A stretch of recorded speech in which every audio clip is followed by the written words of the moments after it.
आज म भिन्स ह्यान्डको सोल्डर्स र आर्म्सको वर्कआउट ट्राई गर्दैछु। सो अब फर्स्टमा वार्मअपबाट स्टार्ट गर्छु।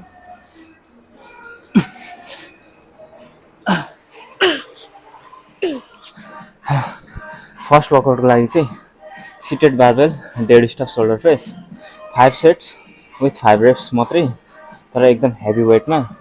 So let's start. यसमा चाहिँ हरेक रेप स्टप गरेर प्रेस गर्ने, किनकि वेट एकदम हेभी हुन्छ। अब चाहिँ single arm dumbbell press, slow अनि control.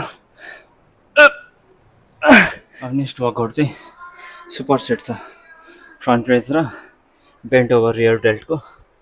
So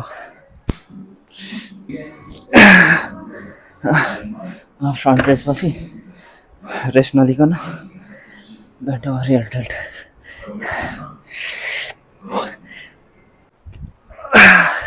feel the squeeze.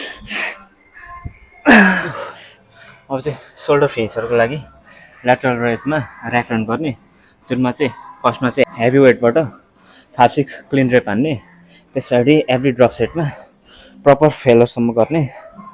So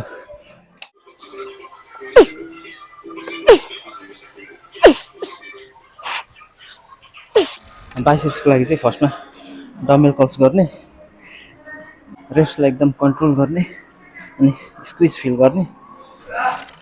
बाइसेप्सको second वर्कआउटको लागि चाहिँ बारबेल कर्ल्स गर्ने, को लागि चाहिँ सिङ्गल आर्म प्रेसर कर्ल्स गर्ने।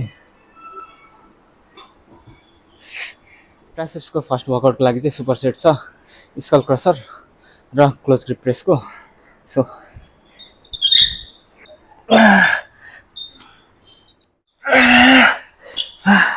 अब रेस्ट नलिकन क्लोज ग्रिप प्रेस गर्ने।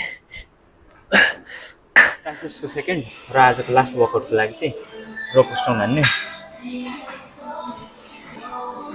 आजको डे कम्प्लिट गर्नलाई चाहिँ म अब 10 मिनटको स्टेयरमा वाक गर्छु। सो वर्कआउटको डिटेल्स र रेटिङ चाहिँ म क्याप्सनमा छोडिदिन्छु। Time to do it tomorrow. By.